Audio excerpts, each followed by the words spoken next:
بەناوی خوای گەورە سڵاوتان لەبێت بینەرانی بەڕێز و خۆشەویست ماوەی زیاتر لە 3 مانگە نرخی بەرمیلێک نەوت لە سەروی $100 بە جۆرێک کە دوێنێ نرخی بەرمیلێک نەوت $123 بوو و ئەمڕۆژ $170. بەڵام ئەم بەرزبوونەوەی نرخی نەوت کارگەری بۆچی کاریگەری نەکردوتە سەر باشبوونی موچە لە کوردستان و باشبوونی دۆخی بازار لە بەرنامەی ئەمڕۆ قسە لەسەر ئەو هۆکارە دەکەین کە بۆچی هەرچەندە نرخی نەوت بەرز بۆتەوە بەڵام موچەوەکو پێویست نادرێ هەروەها کاریگەری نییە بۆ لەسەر زیادبوونی داهات و باشبوونی دۆخی بازار و ئەو بەڵێنش کەم کابینێدا بوو شەفافێت بۆچی جێبەجێ نەکرد کە بڕیاریاندا بۆ سندوقی کوردستان بۆ داهاتە نەوت و غازیەکان دروست بکەن کە داهاتی نەوت بچێتە ناوی و پەرلەمان و خەڵکی کوردستان تێیدا ئاگادار بێت. بە میوان دەرێک لە بەڕێزان دکتۆر کامران قادر ماوەسای زانکۆ و پسپۆری ئابووری هەروە مامۆستا نەبەرد کەریم شارەزای بواری ئابووری و دارایی قسە لەسەرم پرسە دەکەین. سوپاسی ئامادەبوونتان دەکەین. کاکتۆرەگەر لە بەڕێستانەوە دەست پێ بکەین بەر لەوەی کە بێنە سەرەوەی کە بۆچی بەرزبوونەوەی نرخی نەوت کاریگەری لەسەر داهاتی هەرێم نەبووە. هۆکاری بەرزبوونەوەی نرخی نەوت چییە کە ماوەی زیاتر لە 3 مانگە لە سەروی بڵین $100. بەڵێ ئەگەر لە پرسانی دووەمە دەست پێ بکەم هۆکاری بەرزبوونەوەی نرخی نەوت لە جیهانە چییە؟ ئەوەیە کە بەڕاستی ئەتوانین بڵێ لە مانگی تقریباً 4 و 5 2020ەوە نەوەی بەرەو سەرەوە ئەڕوات، بەڵام ئەو کاتە هۆکارەکەی ئەو بوو کە کۆمەڵەی ئۆپیک پڵاس کە 23 دەوڵەتن کارتێڵێکیان دروست کرد بۆی کە ڕێژەی سەقفی بەرهەمێنانیان دیاری بکەن و لەو کاتەوە کە ئەبینین کە نەوت بە $15 و $20 بوو سەرکەوت بەرەو سەرەوە، بەڵام بە تێپەڕبوونی کات مەسەلەن هۆکارەکانی گۆڕا مەسەلەن ئێستا ئەگە بینە سەر 3 مانگ نەمەوە پێش لە ئێستا بۆ 3 مانگ نەمەوە پێش ئەوەیە هۆکاری ئەو جەنگەیە کە لە نێوان ئۆکرانیا و رووسایە هەیە. طبعاً ئەم جەنگە بە شەویکی ڕاستەوخۆ تەسیر ناکاتە سەر نرخی نەوت لەبەرەوەی کە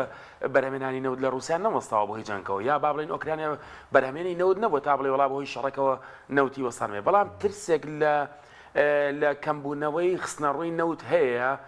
چونکە وڵاتانی بەکاربەری نەوت کاوانی بڵێن زۆربەی بەکاربێنینەوە مەسەلە ئەوروپا و ئەمریکا توان بڵێم ئەمریکا لە ساڵ 20 نەوتی هەموو جیهان بەکارهێنێت کەواتە ئەگەر هاتوو شەڕێکی وا ڕووبە حتمما ڕیاکشن کاردانەوەی ئەمریکا بۆ رووسیا چییە؟ گرتنەوەی فاینانسەکەیەتی، گرتنەوەی چیەتی؟ گرتنەوەی ئەو پارەیە کە لە ڕێگەی نەوتەوە دەستێکە بێ لە ڕێگەی فشار خستنە سەر چی وڵاتانی ترەوە بە تایبەتی وڵاتانی ئەوروپا و وڵاتانی ئەوروپاش بەڕاستی ئاڕاستەیەکی وایان وەرگرتووە کە گەماروی بخەنە سەر رووسیا. ئەگە گەمارەکە تونگیش نەبێت تا ڕادەیەک نامتمانەیەک لە بازاری نەوت دروستەکە وایەیە کە نەوت بەرز بۆتەوە بۆ ئەم ساتی کە ئێستا ئەیبینین. بەنسبەت ئەوەی کە ئایا ئەم بەرزبوونەوەی تەسیرات سەر داهاتی هەرێمی کوردستان یا بابن تەسیرات سەر بارودۆخی ئابووری هەرێمی کوردستان لە ڕووی نەزەریەوە ئەبێ تەسیر بکە. حتمما ئەگەر نەوت بە $30 و $40 بێت ئەگە بێ بە $120 حتمما ئەبێ لە ڕووی تیۆریەوە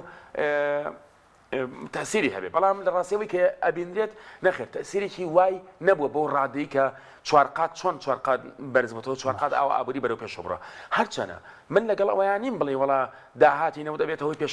پێشکەوتنی ئابووری، داهاتی نەوت ئەبێت لە خزمەتی سەکتەرەکانی ترا بێت، بەڵام لە کوردستان و لە عێراقیش داهاتی نەوت لە هەنە لە وڵاتانی تریش داهاتی نەوت لە خزمەتی سەکتەرەکانی ترا نییە و ئەگەر کەواتە ئێمە ئەوەمان بۆ دەرەخا ئەگەر هاتوو نەوت بێ بە $200 ڕەنگە داهاتێکی دەستکەوێ ئێمە ڕەنگە مشکلی معاشمان نەبێ، بەڵام مشکلی ئابووریمان هەر ئەبێت و ئەم مشکلی ئابوورە بۆ جیلەکانی دوای ئەوە یا نەک جیلەکانی دوایەوە لەوانەیە بۆ 6 ساڵی تر زیاتر زەق بێتەوە دیسانەوە ئەو کاتە کارەساتێکی تر بەڕۆڕۆمان بگرێتەوە کەواتە ئەم بەرزبوونەوەی نرخی نەوتە ئەگەر جگەل لەوەی کە تەسیراتی گەورەی لەسەر بژانەوەی ئابووری هەرێمی کوردستان نەبوو و گەشەی ئابووری زیانە کردو بەو ڕادەی کە نرخی نەوت بەرز بۆتەوە، بەڵام جگەل لەوە کارەساتی تریش دروستەکات کە ئەمە لە خزمەتی سەکتەرەکانی تر نابێت. باشە بەس هۆکاری چیەکە بۆ نمونە ئەو بەرزبوونەوەی نەبووتە هۆی ئەوەی کە داهاتەکە باش ببێ؟ بەڵێ ئەوەی کە لە بڵێن لە حکومەت ئیعلانی ئەکا خۆی ئاڵێت من لە ساڵ 57 یا لە ساڵ 55 یا لە ساڵ 59 ئەو داهاتی کە لە نەوتە دەستمەکەوێ ئەیەمەوە بە خەرجەکانی واتە لە ساڵ 59 بۆ خەرجی و قەرز وانەیە لە ساڵ 40 بۆ حکومەتە، بەڵام من ئەڵێم لە ساڵ 40 بۆ حکومەت بێت هەر ئەتوانێت بەس بەتەنیا بەپی ئەم سعری ئێستا ئەتوانێت بەس بەتەنیا بە داهاتی نەوت پارەی مەعاش بات هەرچەنە من وەکو ئابوووریەک وەکو وتم تەسیر ناکەم سەرەوەی کە تەنها مەعاش بدرێت ئەبێ نەفقاتی ئیسtisماری هەبێ ئەبێ گەشەی ئابووری بۆ سێکتەرەکانی تر زیاد بکرێت ئەمانە لەلای من زۆ گرنگە نەک تەنها ئەوەی کە داهاتێک دەستکەوێ و لە بانکا داینێت و بڵێ ئەوە پارەم هێوانە نەخرەبێ بکرێتە گەڕ و لە سێکتەرەکانی تر خزمەتی سێکتەرەکانی تری پێ بکرێت چونکە بۆی نیسبەتی بەشداریکردنی سێکتەرەکانی تر بۆ GDP بۆ بەرهەمی ناوخۆیی زیاد بکە بۆی کە کەمتر پشبەچی بەسین کەمتر بە نەوت بەسین چونکە ئێمە ئەزانین لە داهاتووشان نەوت فلکچویشن تەقلوباتێکی زۆری تێکەوێت ئەم تەقلوباتە بەتەکید بە ئیجادە بێت و بە سلبیات ئەگوازێتەوە بۆ ناو وڵاتەکەی ئێمە. سپاس دەکەم ماوەسە جەنابی خێربەی سپاس دەبوونێت دەمویستێنجی بەڕێکی بزانە سەرەوەی کە بۆچی نەوت لە کوردستانە چەندە بەرز بێتەوە کاریگەری نییە لەسەر باشبوونی موچە بەڵام کاتێک کە نرخی نەوت دادەبەزێت ڕاستە خۆ پەلاماری موچە دەدەن پاشەکەوتی دەکەن بڵێن لی دەبڕن بەڵام کە بەرز دەبێتەوە بۆچی یعنی کاریگەری باشی نییە. وڵی من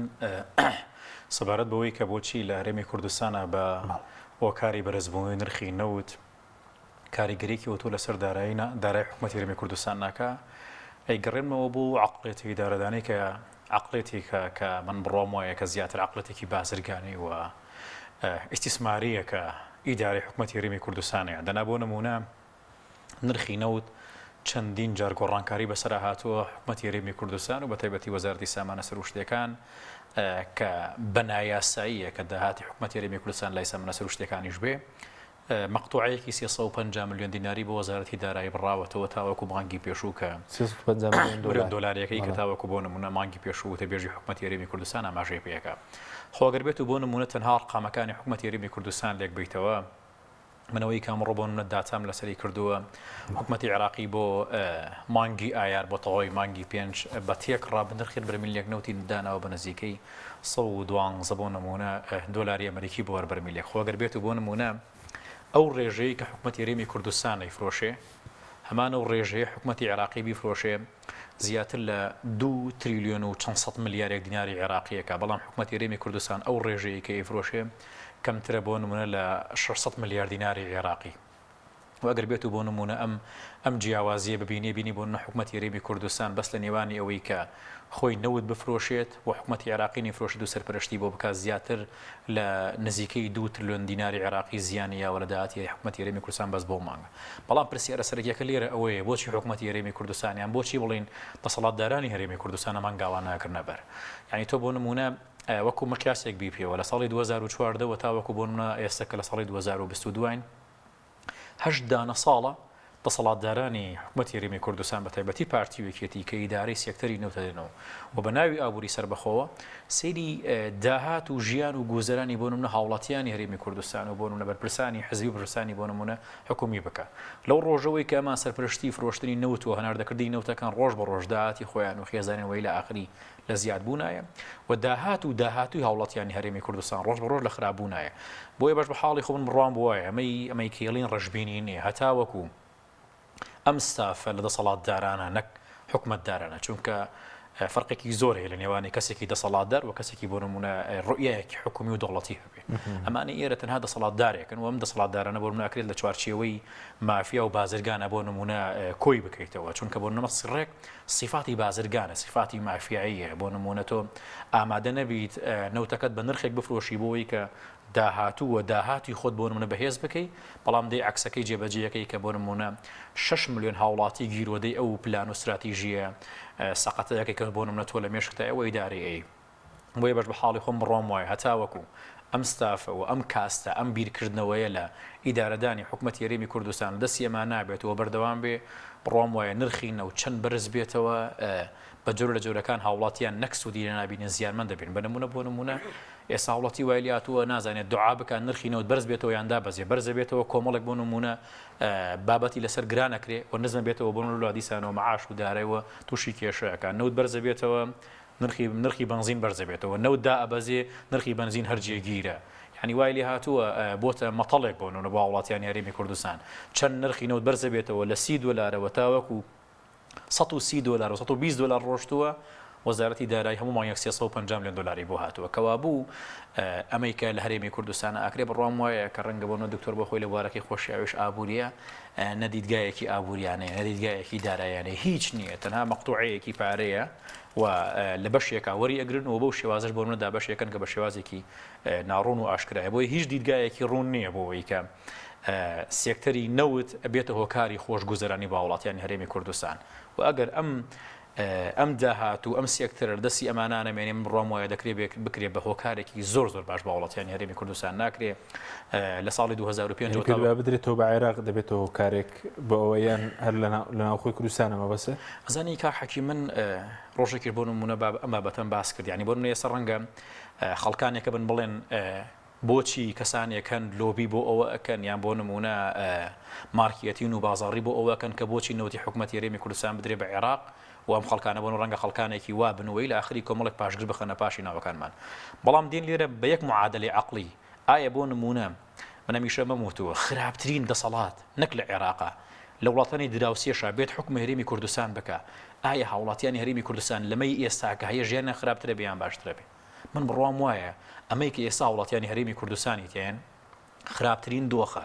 بۆیە هەر کەسێک بێت ئیداری حکومەتی هەرێمی کوردستان بە چەند خراپی ئیداری بە هەر بەقەدەمان خراپی ئیدارەیە گریمان بۆ نمونە بەیانی حکومەتی عێراقی دی ئیداری حکومەتی هەرێمی کوردستانەیە کاکە گریمان بۆ نمونە وەزیری سامانە سروشتەکانی حکومەتی هەرێمی کوردستان کوردە گریمان وەزیری سامانە سروشتەکانی ئێمە عەرەبە بێ هەر بەقەدەمە خراپە بێ کاکەگیان هەر بەقەدەمە لە نزیکەی بۆ نمونە 2 تریلیۆن و 600 میلیارد دیناری مانگانە 600 میلیارد نێرێ بۆ وەزارەتی سامانە وەزارەتی دارایی و 2 تریلیۆنی بۆ خۆیان بە تاکە بڕات وایە بۆ نمونە وەزیرێکی بۆ نمونە پاکستانی بێنە لە حکومەتی هەرێمی کوردستانە ئیداری بە من بڕوام وایە خراپترین دەسەڵاتی ئەم دنیاە بێت ئیداری هەرێمی کوردستان بە هەر بەقەتەمان خراپە بەرامبەر باوڵاتیانی هەرێمی کوردستان ئەگەر خراپیش بێ چونکە بەڕاستیەمانە لە خراپبوون بەرامبەر بە هاوڵاتیانی هەرێمی کوردستانە ڕانکینیان تێپەڕاندەوە بڕوام وایە بۆ نمونە ئەم شێوازە ئیدارەدانەی کە ئەمان ئیدارەی هەرێمی کوردستان و داهاتی هەرێمی کوردستان و هاوڵاتیانی هەرێمی کوردستانان پێم وایە بۆ خراپی و سەقەتی ڕەنگە لە خراپترین جۆرەکانە بن کە دەکرێت بۆ ناویان پێشنیار بکە بڵاتە کتێبی گینسەوە بۆی کەمانە بەڕاستی ببنە هۆکارێک و باعیزێک بۆی کە وڵاتیان هەرێمی کوردستان دوای 32 دانە ساڵ بۆ نمونە لە بڵێم کتێبی گینسەوە ناوێن لە خراپترین جۆری دەسەڵاتدار لە کۆمەڵگای شەرقی و کورە لە دنیاە بۆ نمونە ناوێم چێتە کتێبی گینسەوە بۆچی کتێبی گینسەوە کا حەکیم منۆکو ئاماژەم پێکرد ئەو بڕێی کە ئێستا ئەمڕۆ بۆ مانگی 5 حکومەتی عێراقی بیفرۆشەیە داهاتەکەی نزیکەی 2 تریلیۆن و 600 میلیۆن ئەم مانگی بیانی بامە ڕوون بێ با وڵاتیانی هەرێمی کوردستان بەس ئەو بڕێی کە حکومەتی هەرێمی کوردستان بۆ مانگی 5 فرۆشتوێتی ئەو بڕە حکومەتی عێراقی بیفرۆشێ 2 تریلیۆن و 688 میلیارد ناری عێراقیەکە بەڵام حکومەتی هەرێمی کوردستان ئەو بڕێی فرۆشتۆ بە 560 میلیارد لەکوێ دنیا هەبووە کا حەکیم بۆ یەک مانگ تۆ زیانی 2 تریلیۆن و 168 میلیارد زیان لە خۆت بێ ئەگەر خەرجی عێراقیشی لە دەربێنی کە بۆ بەرمیلێک 30 دلارە حکومەتی هەرێمی کوردستان بۆ نمونە زیانی نزیکەی 1 تریلیۆن 900 میلیارد ناری بۆن لە داهاتی حکومەتی هەرێمی کوردستانەوە ئاخر ئەگەر ئەمە بەم شێوازە بێ بە تەکیدی من پێشنیار دەکەم وڵاتە کتێبی گینسەوە سوپاس دەکەم دکتۆر سەبارەت بە نەبوونی شەفافیەت بۆچی ڕاناگەێنە ئێستا کەس نازانێت لە کوردستان ڕۆژانە چەند بڵین بەرمیل نەوت دەفرۆشرێت بە چەند دەفرۆشرێت بڵین مانگانە چەند هەناردە دەکرێت ڕۆژێک بۆ سەرۆکی حکومەت دەڵێ 500,000 ڕۆژێک بۆ نمونە ئەندامانی ژنی دارایی دەڵێن 418,000 ڕۆژێک دەڵێن 450 تەنانەت ڕێژەکەشی دیارینەوە هۆکارەکەی چییە؟ بەڵێ طبعا ئەگەر مؤسسەیەک هەبێت ئەم وەزارەتە بەرێ بەڕێوەیە ئەم هەناردەکردنەوە بەڕێوە حتما داتاکانی ئەعلانەکە بەڵام مشکلەکەی مؤسسە نییە مؤسسە واتە مؤسسەیەکی معنەوی بێت کە شخصی نەبێت مثلا یەکێکە بێ بە مدیر دوای یەکی تر ئەمە لا ئەچێت دێشیترێ ئەو مؤسسەی هەرەمێنێت ئەو داتانە بڵاوکرێتەوە گوی لە حکومەتی عێراقی هەیە مثلا ئەگەر هاتوو حکومەت ئێستا بڵێت حکومەت هێرێم بڵێت من شەفافم من ئەم شتێکی لێم ڕاستە 450,000 بەرمیلێ باشە ماگانە ڕایگەێنە بەداتەوە و حکومەت عێراقی ڕایگەێنە بۆی ئەم شەفافەتێ بۆ هەموو خەڵکە بێت بەڵام من ئەڵێم ڕاشی گەێنەری ئیسفادەیەکی وای لێ ناکەن لەبەرێک ئەوڵێت 450,000 بەرمیل نەوت ڕۆژانە نێرمەدەرەوە بەڵام کەسەیەکی داهاتەکەی ئەمەنێ لێرەیە بەڵام وەکو مامۆستا فەرمووی کە 350 میلیۆن دلار ئەچێت بۆ وەزارەتی دارایی باشە بۆ مانگە زیادی کردووە بۆ 500 میلیارد بە قسەی خۆیان ئەم مانگە بە حساب زای کردووە باشە خوارم مانگە نەوت زیای نەکردووە چەندین مانگ لەمە پێش زای کردووە ئەوش لە فشاری جەماوەر و میدیایە بەڕاستی ئەو 500 ملیۆن دۆلارێکە بڵین بە حساب 150 میلیۆن دلار زیای کردووە لەسەر حسابی ئەی باش شەقی ناکە ئێمە مشکلەمان نییە لەوەیە یعنی خەڵکی مشکلی نییە لەوەیە کە ئایا ئەم داهاتە کەشفێکی بڵێ ئەوە 200 میلیارد 200 میلیۆنی ئەچە بۆ قەرز ئێ مشکلی نییە داتەکە بەڵام ئەو خۆ ناژڵێ ئەچە بۆ قەرز بۆیکە ئێمە ئاگادار بین کە ماگانە قەرزەکە کەمێتەوەی کە لە حکومەتی هەرێمە هەرچەندە ئەو قەرزە تێبینی زۆری لەسەرە بەڵام فەرەزنا قسەکەی ئەوان ڕاستە مەسەڵی قەرز تێبینێکی زۆری لەسەر جار ئەم قەرزامەیە ئەبێ بە دۆکیومنت کرابێ ئایا بە دۆکیومنت هەیە ئەم قەرزە لە چێ وەی گیراوە چۆن وەی گیراوە بۆچی فەرز سەرف کراوە ئەمانە بەڵام تۆ قەرزەکەش حسابکەی ئەوە زانیمان 30 میلیارد دلار قەرزاری 25 میلیارد دلار قەرزاری ئێ باشە تۆ کە بێ ماگانە ئەو قەرزە بێتەوە ئێ ئەو التیزاماتە لە ڕیکۆردێکا دانێ بڵێ ئەوە بۆی وەک دۆکیومنت بێنێتەوە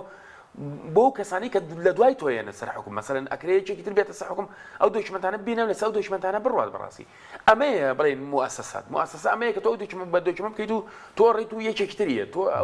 ئەو وەزیرە ڕۆ وەزیرێکی ترێت ئێمە بە دۆکیومنت دەکرێت ئەم داتانە هەمووی بەکارهێنرێتەوە لە داهاتوە بەڵام شفاف لێرەیە شفافەتەکە نییە یعنی دیتێڵەکەی تۆ بێ هەموو بە دۆکیومنت پێ بەڵام شفافیت لێرەیە نییە جاسا ئەو ئەڵێت مەسەلەن ئەم مانگە 450,000 باشە خۆکرێت ئەم مانگە 450,000 بێ و مانگی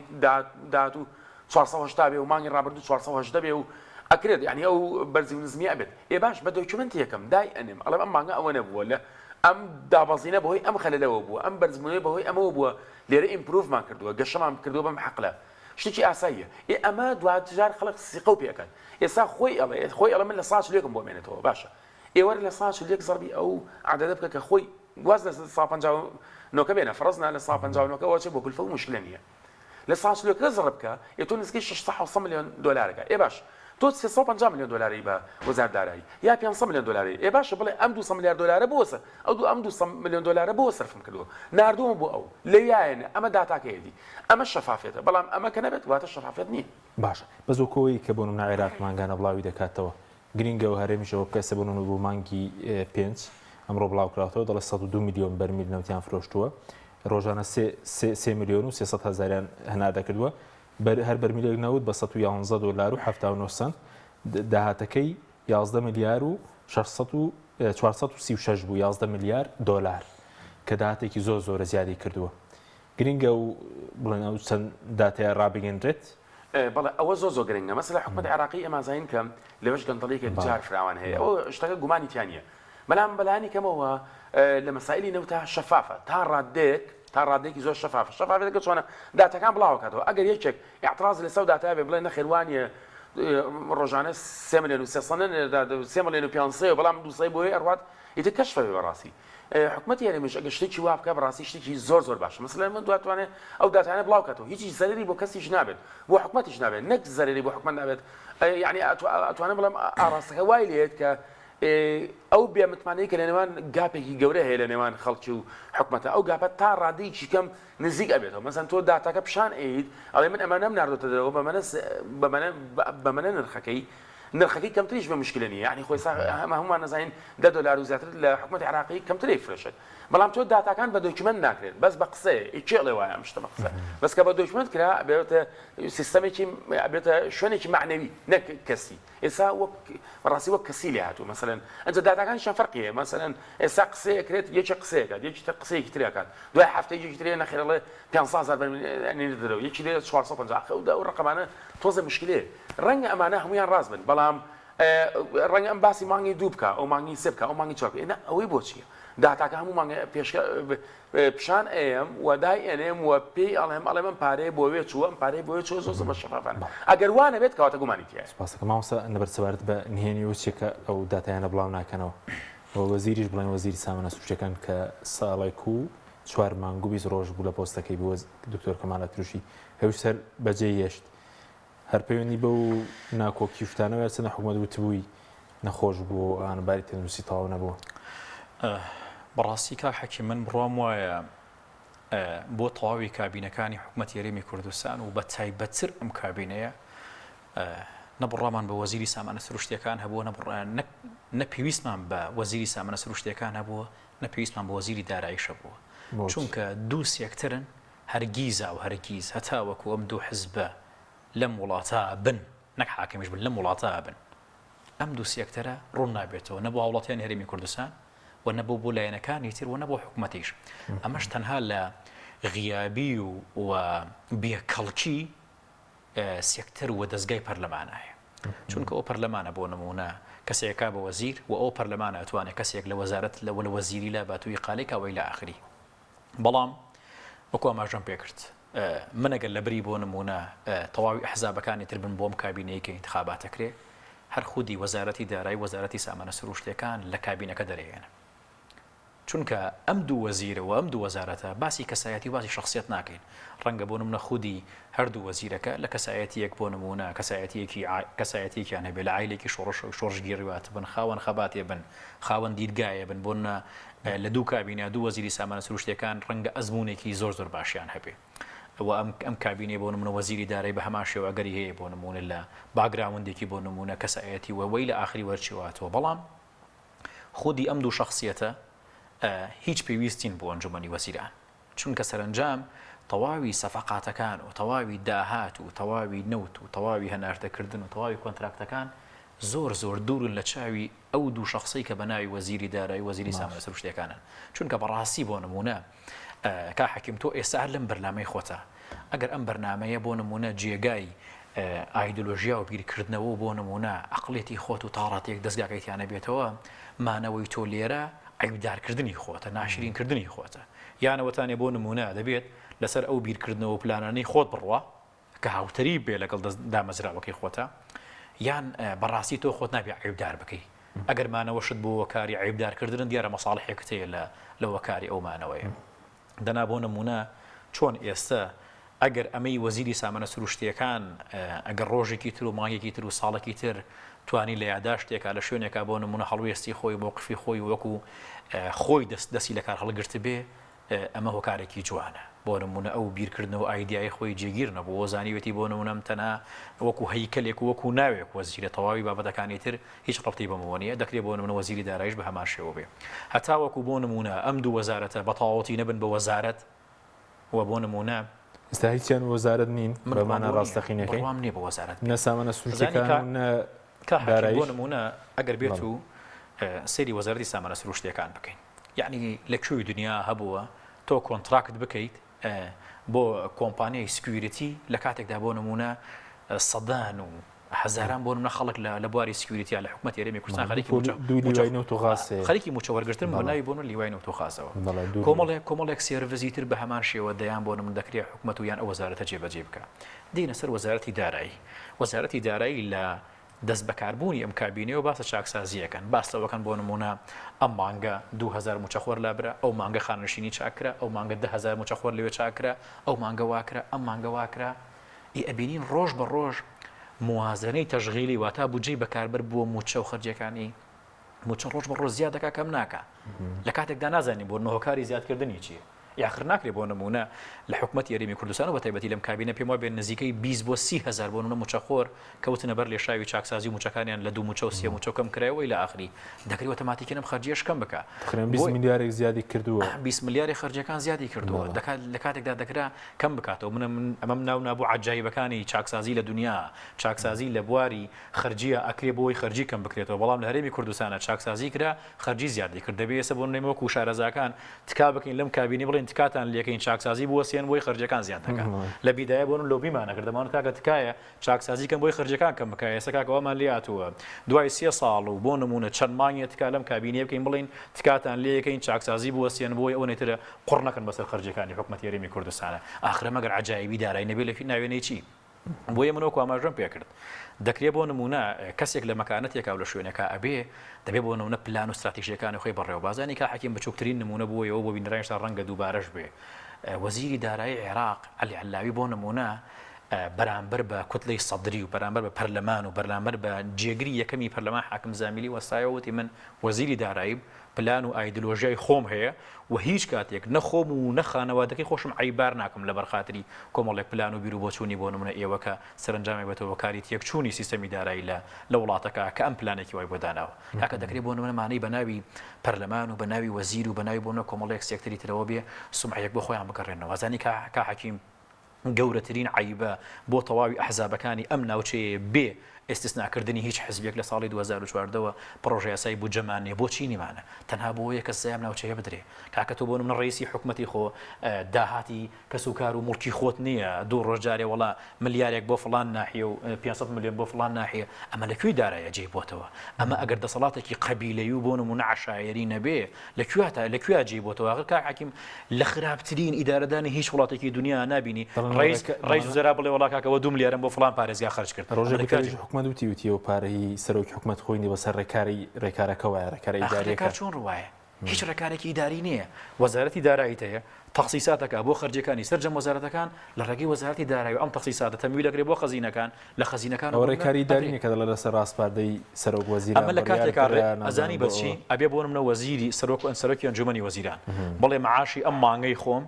تەرخان کرد بۆ فڵان بۆ نمونە جێگە ئەو کاتە بۆ نمونە وتەبێژی حکوومەت و دەستگاکانی ئەعلام بڵێن معاشی ڕئیسی وزرا بۆ تەرخان کرا بۆ فڵان شوێن ئەنا خەزینەی وڵات لای وەزیری داراییە و ئەبێ وەزیری دارایی لەسەر بنەمای بودجە و سێکتەری بواری دارایی و بواری کارگر دەست بە بۆ خەرجەکانی تەنانەت وەزیری داراییش بۆ نمونە ئەو مافەی نییە کە بە ئارۆزی خۆی تەخسیسات بکە کاتێک کە پڕۆژه یاسایی بودجە نەبوو ئەم عشوایە لە داراییە هەبێ کە بۆ نمونە 8 ساڵە بەردەوام بوو ئەم 8 ساڵش کە من ئەوەڵێم یعنی بۆی کە بۆ هەموو بینەرەکان ڕوون بێتەوە تەواوی ئەحزابەکان لەم سنوورە تاوانباری سەرەکیم بۆ زادانی ئەم سنوورەی بۆی کە پڕۆژەسەی بۆ سوزادانەکە خەڵک گەری نەگرتووە کوردستانی گرتووەتەوە نە وانێکا حەکیم بۆچی وانە بۆ نمونە زانجی کە خزمەت گوزاریە حەکیم بۆی ڕوون بێت بۆ نمونە بابەتی سێکتەری خزمەت گوزاری لە هەندێک بوارە دنیایەک پارە تەرخان کراوە بۆ دوو پارێزگا کە ئێمە فەرق لە نێوان پارێزگاکانە ناکەین بەڵام ئەبینی لە پارێزگای سلێمانیا بڕۆ نە گەڕەک ماوە نە جادە ماوە نە مەکتەب ماوە نە جامیع ماوە بەس دەمەوە پەیوەندی بەوەیە کە لێرە داهاتەکە ینی کۆ ناکرێت و داهاتی ناوخۆ پێویست نایەتەوە خەزینەی حکومەت کاو ڕێز زەرانی بۆیە خزمەت ڕێز زەرانی محافظی دوو شارە داهاتی خۆی پرۆژەی خزمەت گوزاری محافظی دوو شارە نەک بۆ منە ڕێز وزەرای هەموو هەرێمی کوردستان چونکە منتەقەوە واڵەت یعنی سپاس دەکەم دکتۆر سەبارەت بە ئەو پرسیار لە مامۆستام کە سەبارەت بە سندوقی داهاتنەوتیەکان هەرچەندە لە 2015ەوە یاساکەی دەرچووە ئەوە کابینیش لە کارنامەکەدا هەیە گرنگە دروست بکرێن سندوقە کە بەحساب دەوێت لە زیر چاودێری پەرلەماندا بێ هەموو داهاتینەوتەکە بێتەوە ئەم سندوقە بەڵێ طبعا لە ئابووریا شتێکی پێڵ ئۆیل ستیبلایزیشن فند تۆ فندێکە هەیە پارێکە هەیە هینی ئۆیڵە بۆ ستیبلایز بۆ جێگیربوونی ئابووری ئەمە لە زۆری دەوڵەتانی تازە پێگەشتووی هەناردەی نەوتا هەیە بەڵام ئەمە لە کوردستان هەیە بەس ناوە وە قەتیش نابێت قەتیش نابێت نەخێر هەتا ماوین ئەو شتە نابێت بش بێ گەندەڵی تیاکەوێت لە بەرەوەی کە بەڕاستی کە تۆ پارەی نەوتی خستە ئێوە جار ئەسڵەن تێبینی هەیە لەسەرەوەی کە ئەو پارەی نەوتە ئەچێ بۆ چی ئەچێ بۆ نەفەقاتی تەشغیلی ڕەفزە لای من نەفەقاتی تەشغیلی ئەبێ بچێ بۆ نەفەقاتی ئیستثماری نەفەقاتی تەشغیلی ئەی بکێ ئەی بەیەکێ کە بە عەمیدی تەقاوت کراوە و 6 حیمایی هەیە و هەمووی کەسوکاری خۆی کردووە بە حیمایە و مەعاشان لەسەر وەرگێت ئۆیلز یەکێک لە فقرەکانی پێم وابێ ئەوەیە کە ئاچێت بۆ خانەنشینی چۆن زۆر خانەنشینە ئەو خانەنشینی کە 200,000 ئەو خانەنشینی کە 200,000 حکومەت خۆی توانێت بەبێ ئەوە پارە ئینەکەی بات خاننشینەکەی بات ئەو خاننشینی کە 200,000 هەیە ئەتوانێت هەر لە پارەی خۆی کە چەند ساڵە بڵێن لە سا حوتی لێ بڕاوە لەو پارەیە بێنێ ینی تۆ تا 63 ساڵی تۆ خزمەتی کردووە تۆ 63 بۆ 70 ئێمە زین ئەڤرجی ناوەندی تەمەن لە 67 و 68 ینی کەسێک خاننشینە بێت ینی زۆر بژی ئەو پەڕەکەی 7 ساڵ بژی ینی ئێمە ناڵێن زۆرینە بەس مناڵین زۆرینە زیاتر ئەژی یعنی تۆ ماوەی چکەم پارە ئیدێ يعني تو 30 ساڵ 40 ساڵ خزمەتی کردو ماوەی صداحوتی موچەکەی لە بڕێنە تەقاعودەکەی الذي تەقاعودەکەی خۆیتی کەواتە ئێوە باش ئەو فقرانە چێکە لێ تاعتی دەکرێت ئەو ئۆیل ستیبلایزیشن فەندا زۆر باش ئەگەر بشێکی زانستیان بکرێت ئەگەر نەکرێت بەڕاستی خراپە و من پێم وایە هەر ناشێت خۆ جگە لە سندوقی داهاتنەوتیەکان سندوقی خانەنشینیەکەش بە پیاسی چاکسەزی دەبووە دروست بووە و ئێستا هەچەند کۆمەڵێک بوریاری بۆ زووام تا ئێستا وەکو پێویست نەکەوتو دەکات ئەو بەڵێ ئەو پەیوەندی بەوەیە کە مەسەن ئەمجا هەر دەزبەی بوو هەر سەکتەرێکی حکومەت هەمووی کامل گەندەڵیە لەبەرەوە پرایڤێت سەکتەر کەرتی تایبەت دەبێت تەدەخل یعنی حکومەت دەبێت تەدەخل کە بەس پرایڤێت سەکتەری چی کەرتی تایبەتی احتیکاری ناوەکۆی کە ئێستا هەیە ئەمە هەمووی احتیکاریە مەسەن چەند کۆمپانیایەک دەستیان کردووە بەسەر بازارە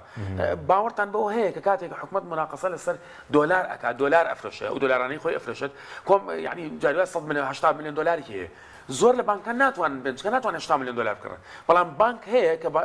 یعنی پارێکێک جار زۆری هەیە یەتە دەخولەکان بە احتیکاری ئەیکڕێت واتە هەر خۆیەتی ئەگە بڵێ بە 147 دەیکڕم هەربێ بیاتێ گە بڵێ بە 146 هەربێ بیاتێ چونکە منافەسە نیە لە نێوانیانە ئەم احتیکارە نەک لە بواری بانکە لە بواری کەنستراکشن سێکتەرە مەسەلەن بواری عقارات لە بوارەکانی مەسەلەن خزمەت گوزاری کەرتی تایبەت لە بواری مەسەلەن مۆبایل و ئەنتەرنێت هەموو ئەو بوارانی گرتوتەوە یەکەم شت ئەگەر حکومەت دەیەوێت مەسەلەن گەشەی ئابووری چاکات پێویستە احتیکار نێڵێت کە ئەمە شتێکی قەرارێکی زۆر قورسە و تا ئێستا نەیانتوانیوە مەسەلەن حکومەت ئەوە بکات مەسەلەن ئەو کۆمپانیا گەورانی کە هەیە مەسەلەن کۆمپانیای خانوبەرمان هەیە کە خۆ دەزانی شوقە و خانوشتی و دروستەکەن ئەگەر تۆ خانوویەکە هەبێت لە گەڕەکێک لە گەڕەکەەکانی شاری سلێمانیەکە بچی بیفرۆشیت زەڕیبۆ لێسەن و ڕستمیش لێسن بەڵام لە کاتێکە ئەو کۆمپانیانە کڕین و فرۆشتن بە خانەکانیانەکرێت ئەو پارەی کە کڕیار و فرۆشار ئەیە ئەچێتەوە بۆ کۆمپانیاکە ناچێتەوە بۆ حکومەت مەسەلەن باش ئەو گەورەترین کارەساتە مەسەلەن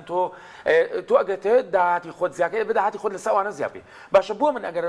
خانەکەم بفرۆشم بە 5 دەفتەر یەک پارەم لێ ئەسەنی بەڵام لە ناو سیتیەکانە بێت کۆمپانیاکە وەریەگرێ ئەی باش ئەم کۆمپانیانە چۆن تۆ تا ئێستا ئەو هەموو تەقەف شفە کردووە ئەڵێ هەشتەکە پێ ئەڵێن وەرە جادە لێ ئەڵێ پارەم نییە ئەوە بکە سەد بکە ئەوە پارەم نییە ئەی باشە بۆچی ئەو داهاتەوە لە ڕێگەی ئەوانەوە زیان ناکەیت ئەمە جێی پرسیارە خۆمە ساڵێک دوان سیان نییە ئەوە لە دوای 2014ەوە ئەو 2022 نزگەی 8 ساڵە ڕاستی بەس مامۆستا شتێکی زۆر باشی وروژان کە وەزارەتی دارایی بە تایبەتی وەزارەتێکە یعنی ناو نانرێ وەزارەت تەنها چییە سنووقێکە دانراوە ئەگەر نەختێ پارەی تێگا حکومەت وەکو حکومەت نەک وەکو وەزارەت حکومەت نەختێ پارەیەکە تەوزیعێکە بۆ معاش و تەواو بەڵام وەزارەتی دارایی ڕاستیەکەی ئەوە نیە وەزارەتە دارایی بێ خەتەی هەبێت بزانێت ئەو پرۆژانەی کە ئەکرێت چەندە تەسیرە کاتە سەر گەشەی ئابووری چونکە کاتێک کە حکومەت پرۆژەیەک کات ئەوێت تەسیر کاتە سەر زیادبوونی چالاکیەکانی کەرتی تایبەت کە زیادبوونی چالاکیەکانی کەرتی تایبەت واتە کەمبوونەوەی بێکاری واتە زیادبوونی گەشەی ئابووری تۆ بەم شێوەیە توانی بەم شێوە علمیان توانی بکەیت سپاس دەکەم بەڵێ بینەرانی بەڕێز ناوبڕێژی کورت و دوای ناوبڕەکە دەگەڕێنەوە لاتە تۆپ ئارت تاکە بریکاری تۆڕی میدیایی کۆمەڵ بۆ بەرهەمهێنان و بڵاوکردنەوەی ڕێکلام لەگەڵ پاکێجەکانی بۆ هەمومان لە کۆڕک هەموو پێداویستیەکانت لە یەک پاکێجدا بەردەستن کاتژمێری زیاتر و گەگەبایتی زۆرتر پاکێجەکانی بۆ هەمومان لە کۆڕک هەفتانە و مانگانان و پڕ لە گەگەبایتی ئینتەرنێت و کاتژمێری پەیوەندیکردن بۆ سەرجەم تۆڕەکان پاکێجەکان بۆ هەموو هێلەکانی پریپەید بەردەستن بۆ بەشداربوون پەیوەندی بکە بە ئەستێرە 238 پەنجەرە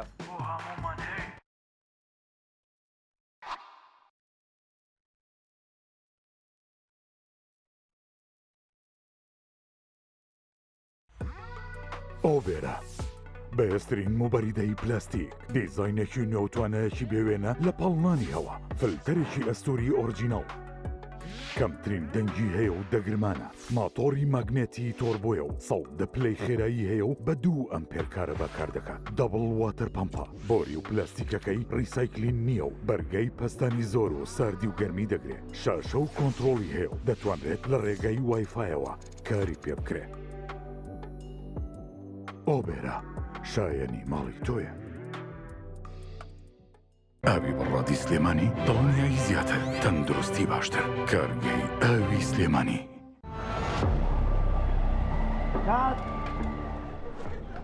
ڕەشەبامێ ڕەشەبا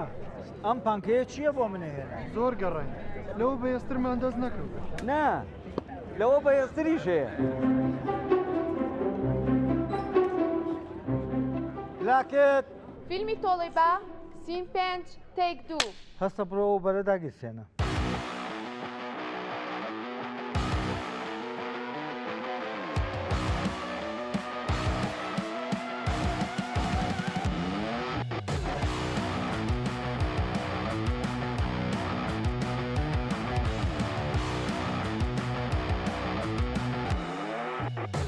کات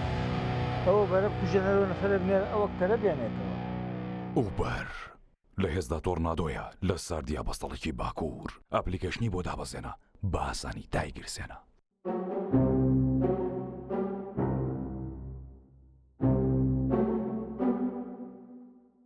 دڵنیا بوونینیە ئەو جپسەی وێنەی نییە کەرتامێکی بخۆشە بۆ من بۆ ئەو بۆ تۆشە ئادەی پێ بڵێن چییە؟ جپسی نینی تامێکی لە یاد نەکراوە هەموو شتێک تەواوە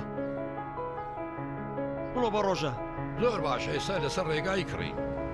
زانە و دوکانە گوڵە بە ڕۆژەیەیە شێرکۆ نەبێ نەیەنی بڕۆ بە ڕۆژی شێرکۆیان نەبوو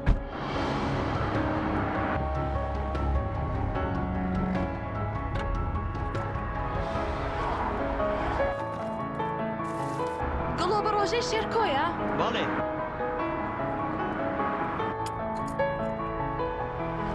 هەر تامەکەی جارانی هەیە.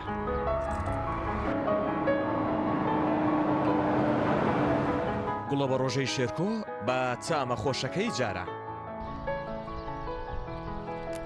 لەگەڵ گوڵە بە ڕۆژەی شێرکۆ سەیرانەکەمان جوانتر بووە. دۆی میلکۆم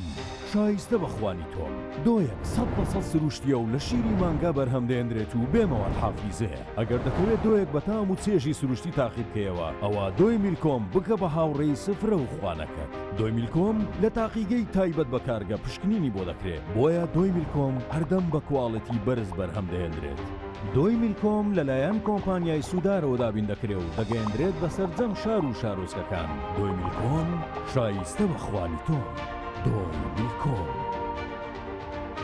کۆمپانیای سوودار بریکاری سەرەکی لە کوردستان و عێراق تۆپ ئارت تاکە بریکاری تۆڕی میدیایی کۆمەڵ بۆ بەرهەمهێنان و بڵاوکردنەوەی ڕێکلام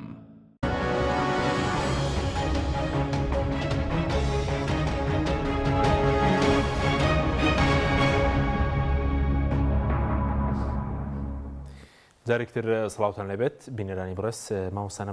بینە سەر مەسلەی موچە و نەوت ئێستا بڵێنەوە مانگی پێنجتا و بەڵام تا ئێستا لیستی موچە ڕانەگەێنراوە ئێستا داهات نییە پێ دوایە یاخود هەر نایانەوێ موچە دابەشکرد وەڵاهی کا حەکی من لە بەرنامەکانی پێشوشە لەگەڵ جەنابتا مناقەشەوەمان کردووە موچە تەڵان بابەتی موچە بابەت بۆتە لە بابەتی دارایی و ئابووری تێپەڕی کردووە لە بابەتی داهات و خەرجی تێپەڕی کردەوە بە بابەتێکی مەتەڵ و مەتەڵێکی میزاجیش یعنی هەر کاتێکە بۆ نمونە ئەم شخصە میزاجێ بێ مەتەڵەکە بگێڕێتەوە یگەڕێتەوە میزاجێری بێ نایگەڕێتەوە بابەتی موچەش وای لێ هاتووە بەدڵی خۆیان موچە دابەشێن بەدڵی خۆیان جارێک بۆ نمونەڵێن 25 مانگ جارێک ئەڵێن بە هەفتەیەکە موچە دابەشەکەین جارێکی بێنە بۆ سەرەتای مانگ جارێکی بێنە 10 مانگ جارێک بە مانگێ دابەشیەکەن یعنی بە میزاجی خۆیان بەڵام من قەناعەتێکم هەیە عەرە بەڵێت ئاجیلەن و ئاجیلەن یعنی عاجلن و ئاجیلەن ئەمانە زۆریان ڕۆشتۆ و کەمیان ماوە پشت بەخوای گەورە بۆ نەبوو تێگەیشتنی کە ئێمە هەمانە بۆ هاوڵاتیانی خۆمان بۆیە بابەتی موچە بە تەکیدی هیچ ڕەبتی بە تێگەیشتنی داراییەوە نییە واتە بۆ نمونە لە پێشووترە مناقەشەمان کرد نەوت زیادی کردووە کەمی کردووە موچە هەر بەو دەردە ڕۆشتووە نەوت زیادی کردووە کەمی کردووە داهاتر مەقتوعە بووە کەوا بوو هیچ منطقێکی دارایی بۆ نمونە بۆ موچە نێت تەنها موچە بۆ نمونە هەر کاتێ بزانن زەختێک هەیە لەسەر حکومەتی هەرێمی کوردستان و لەسەر بۆ نمونە ئەحزابەکانی بەڕێوەبەری حکومەتی هەرێمی کوردستان ڕەنگە جوڵەیە بکەن جاری وا هەبوو بۆ نمونە ئەمڕۆ سەر لە بەیانەکەی پێنجشەمە بوو توانە 1 دینار داهات لە بانکانەیە کە زەختێکیان لەسەر بووە شەو بۆ نمونە بە پیکا بۆ نمونە پارەیان ناوەتەوە و دابەشیان کردووە لە دەستگاکان ئەکەمە بە هیچ شێوەیەک لە منطقی دارایە جێگەی نابێتەوە و بۆ نمونە حکومەتی هەرێمی کوردستان و بەتایبەتی بۆ نمونە وەزارەتی دارایش گەشتۆ بۆ قەناعەتی کە مەقتوعەیەک لە لێکێتی وەربگرێ و مەقتوعەیەکیش لە پارتی وەربگرێ باقی داهاتەکان بۆ خۆیان هیچ پێویستی بەڕێکاری بۆ نمونە یاسایی و دارایی ئەوانە نییە بۆ نمونە دێت بۆ نمونەڵێت 140 ئەوەندە لای تۆ و لە 150 ئەوەندە لای تۆ وەرەگرێ و باقی داهاتەکە بۆ خۆت بۆیە من بڕۆم وایە ئێستا وای لێ هاتووە بابەتی موچە بۆتە هۆکارێک بۆەوەی کە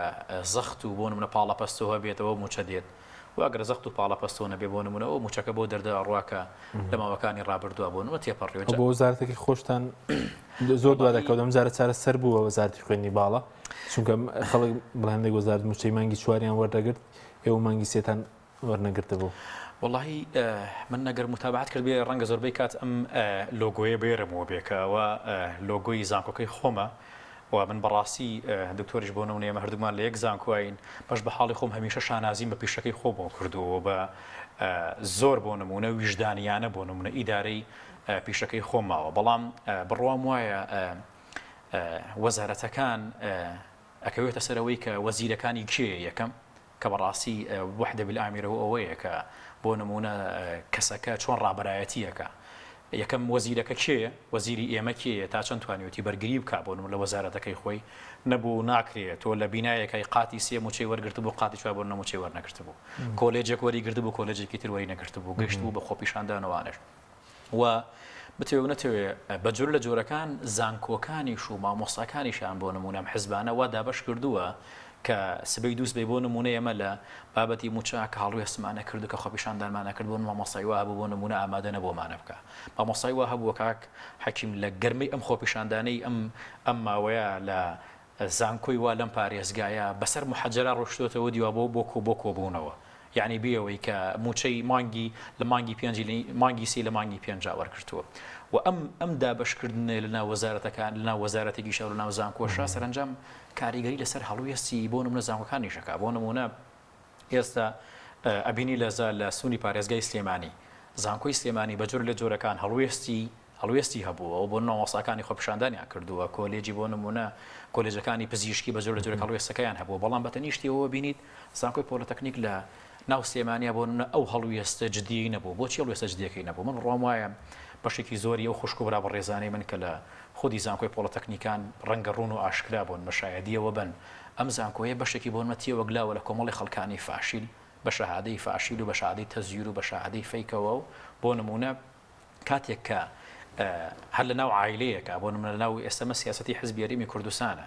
کەسێکەوێ بە ڕئیسی حزب بۆی بکرێت تەواوی بەرپرسەکانی حزبەکە تێوەگلێن لە کەیسی گەندەڵی بۆ هیچ کاتێک کەس بە مەترسی نەکا ئەبینی بۆ نمونە مامۆستا هەبووە شەهادەکەی فەیک بوو مامۆستا بۆ شەهادەکەی بۆ نمونە نیوە ناچڵ بۆ مامۆستا هەبووە کاک حەکیم یعنی لە کوێی دنیا هەبووە خەڵک هەبووە لە هەرێمی کوردستانە 4 ساڵ 2 ساڵ دەبڵ موچە بەیانیان و ئێوارانی وەرگرتووە لە مودەی ئەو ڕۆژەی کە موچەی بەیانانی ئێوارانی وەرگرتووە ئەو ساڵانە ئەم کەسە بۆ نمونە بە خوێندن لە وڵاتێکی تر بووە بە جەستە لێرە بوو ئەمە لە هیچ کوێی دنیا جێ نابێتەوە یعنی بۆ نمونە ئەبینی کاتێکە ئەبینی بۆ هەندێک مامۆسای جامی هەڵوێستیان نیە هۆکارەکەی ئەمەیە کەسێکە بۆ نمونە لە مستەوایەکی بەرزی ئەکادیمیایە کە تێوە گلاوە بە خاتری بۆ نمە چواردینەریان موچەیەک بۆ نمونە ئەمە هۆکارێکە بۆ ئەوەی کە ئەم کەسە ڕەنگە بۆ نتوانێت وەکو پێویست ئەو جدیکەشتە چاک بوو و دواکەوتنە وەزارەتی خوێندنی باڵە من تەسەوڕم وایە هەر وەکو هەموو وەزارەتەکانی ترە وەزارەتێک بۆ نمونە پێشەکەوێت پاشەکەوێت بڕوان بۆ هەیە بەڵام بابەتی بۆ نمونە وەرگرتنی موچە ڕەنگە وای لێ هاتووە کە ئیترێ ببی لە بەزەخت بۆ نمونە موچە وەربگری جا ئەم بەزەخت بوونەشە پێویستی بەو هەڵوێستە پاکەیە کە بۆ لە هەموو دەستگاکان وەزارەتەکان بوونی سوپاس دەکەم دکتۆر سەبارەت بە موچە و کاریگەری لەسەر بازار بڵێن نەگەر دۆخی موچە خۆران بەم شێوە بە ئەوانەی کە لە بازارە کار دەکەن هیچ سەرچاوێکی بژێویان نییە سا بڵێن بازار و سوماتیان لەسەر زیادیش کراوە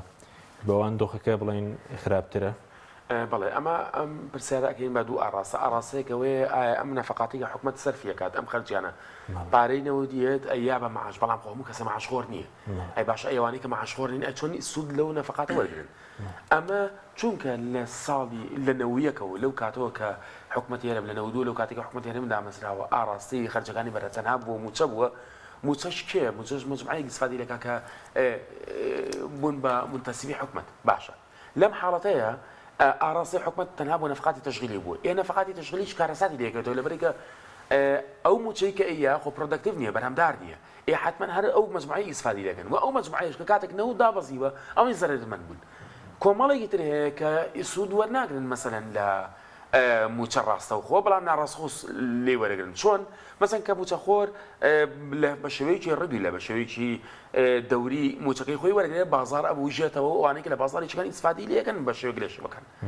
کەواتە ئەوانەی لە ناو بازار ئیشەکەن دوو جار زەرە دەکەن ئێمە لەوانەیە مەسەوانی کە موچە وەرەگرن یەک جار زەکەن بەس ئەوان دوو جار زەکەن ئەگەر یەکەم ڕاستە و خۆ بەشدار نین لە ئیسفاد سوود وەرگرتن نەو موچەیە کە بێر ناڕاستەخۆ بەشدار بن لە ڕێگەی ئەوەی کە مەسەلەن تووشی عملیاتێک خەسخانەیەک شتێکە بێ بە بەلاش حکومەت چارەسەریکات ئێنا نیشتیوانی لە کوردستان شتیوانیە بۆ هەموو ئەو نەفقاتی کە دەستیەکەوێت یعنی با لە بینی قەوسێکا بڵێن ئەو حکومەتەڵە ئەوە نەفقاتم دەستەکەوێت جا زیاترەکەم ترە ئەمەیان مەسەلەیەکی ترە ئەو نەم نەفق هەمووی ئێ بە موچە بەشی خەسخانە و دەرمان نیشتیوان ناکە ئەو کەسەی کە موچە خۆر نییە جگەر لەوەی کە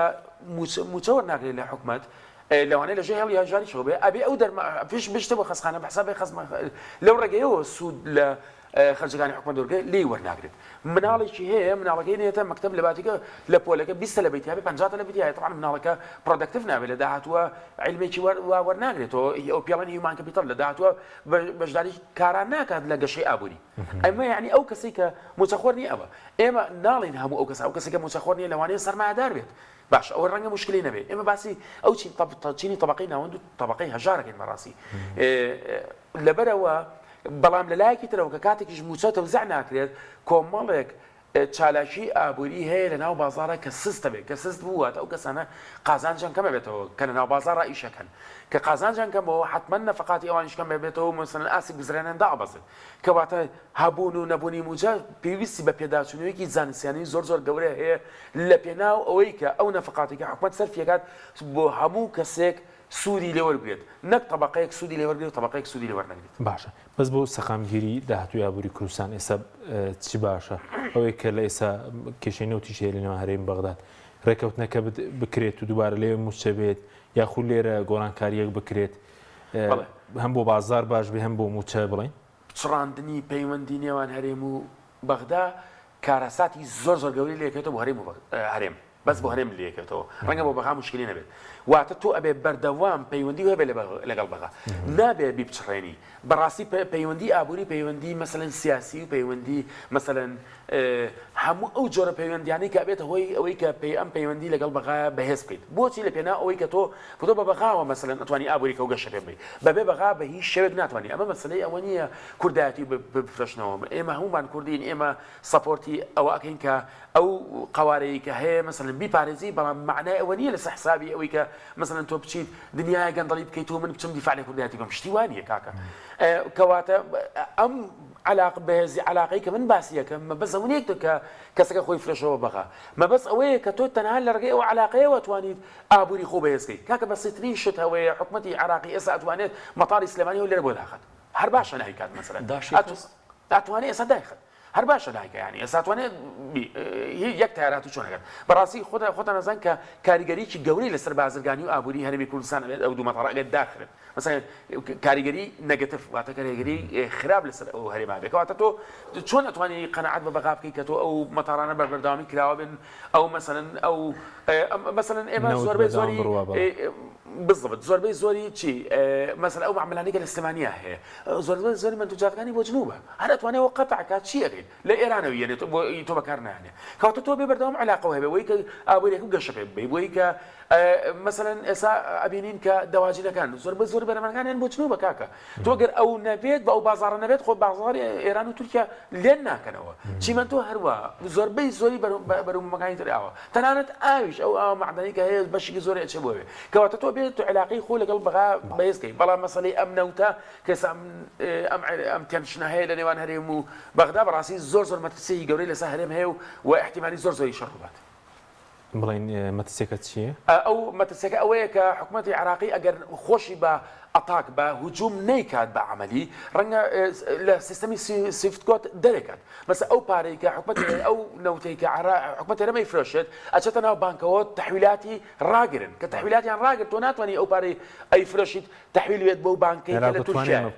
عێراق زۆر باسانی توانێت بکە سویفت کۆد زۆر باسانی توانێت بکەن لە محکەمە 20 سەلمێنە کە ئەمە مخالفەیە لە پاریس و لەندەن زۆر باسانی کە ئەمە مەترسیی گەورەیە بۆ هەرێم چونکە تۆ ئەگە ئابووری نەما هیچ شتێکە نامێنێت نە سیاسەتی ئەمێنێت نە قوارەکەەوە مێنێ هیچ شتێکە نامێنێت سوپاس دەکەم مامۆستا بە کورتی سەبارەت بە ڕێکەوتن لەگەڵ بەغداد باشین بژاردە ڕێکەوتنەکەی ڕێکەوتن لەسەر نەوتیش وی ئابووری باش بێ موچە باش بێ خزمەت گوزاری دەست پێ بکاتەوە کا حەکیم من بڕۆم وایە لە پێشووتری شاوتمەوەکو بۆ نمونە ئێستش ئێڵینەوە باشترین چۆیس و هەڵبژاردە بۆ حکومەتی هەرێمی کوردستان و بۆ ئەم کابینەوەتانێک کە لەگەڵ حکومەتی عێراقیان ڕێک بکەون لەسەر بنەمای چی باشترین ڕێکەوتن لەگەڵ بەغدا بۆ نمونە گەر سەیری ئەمساڵ بکەین هەموو پێشبینیەکان بۆ ئەوەیە کە داهاتی حکومەتی عێراقی بۆ موازنەی ساڵی 2022 حکومەتی عێراقی بگاتە نزیکەی 150 ملیارد دلاری ئەمریکی ئەگەر بێت بەس بە ژمارەکان تەقسیم و زایدێک بکەین ئەگەر حکومەتی هەرێمی کوردستان لەگەڵ حکومەتی عێراقیە ڕێک بکەوێت و لەسەر بودجەی بۆ 2022 ئەگەر بۆ ناگە بودجە شەوێ لە حکومەتی عێراقیە لەم 150 ملیارەی کە هەیە حکومەتی هەرێمی کوردستان بە پێی قانونی موازنە لە 12 و کەسریش ئەگەر حسابی بکەین حکومەتی هەرێمی کوردستان نزیکەی 19 ملیارد دلاری ئەمریکی سوودمەند دەبێت لە داهاتی حکومەتی عێراقی بەرامبەر بەچی تەنها بەرامبەر بە ڕادەستکردنی 250,000 بەرمیل لەوت و 200,000 تریشی بۆ ساڵی ڕابردوو بە هەموو نۆتەکە 4 میلیارد دلاریان بە دەستکەوتووە تەواوی داهاتی ناخۆشەوە نەگەشتۆ بە نزیکە 6 میلیارد دلاری ئەمریکی ئەگەر عێراق بلانی کەم 15 میلیارد دلارێکیان دەستەکەوێت نزیکەی 18 میلیارد بەس لە بودجەی 2022 ئەگەر ئەم کابینەیە لەگەڵ ئەم کابینەی حکوومەتی عێراقیە بگەن بە ئیتیفاقی لەو 150 میلیارد دلار ئەمریکی داهاتی حکوومەتی عێراقی حکوومەتی هەرێمی کوردستان نزیکەی 18 میلیارد دلار وەرەگری لەم 18 میلیارد دلار توانێت چی بکە حکوومەتی هەرێمی کوردستان بۆ تەواوی ساڵەکە پێویستی بە نزیکەی کەمتر لە 9 میلیارد دلارە بۆچی بۆ خەرجی موچە نزیکەی 9 میلیارد دلار مێنێتەوە ئەتوانێ سەرجەم سێکتەرەکانی خزمەتگوزاری و خدمات بەرەو پێش با ببوژێنێتەوە بەڵام من بڕوام وایە حکوومەتی هەرێمی کوردستان لەگەڵ حکوومەتی عێراقی ناگە بە ئیتیفاق لەسەر چی بنەمایەک ناگە بە ئیتیفاقی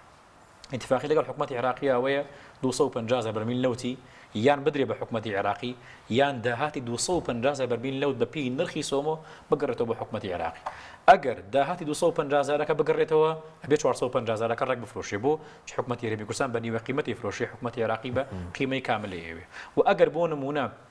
ئەمەش نەکا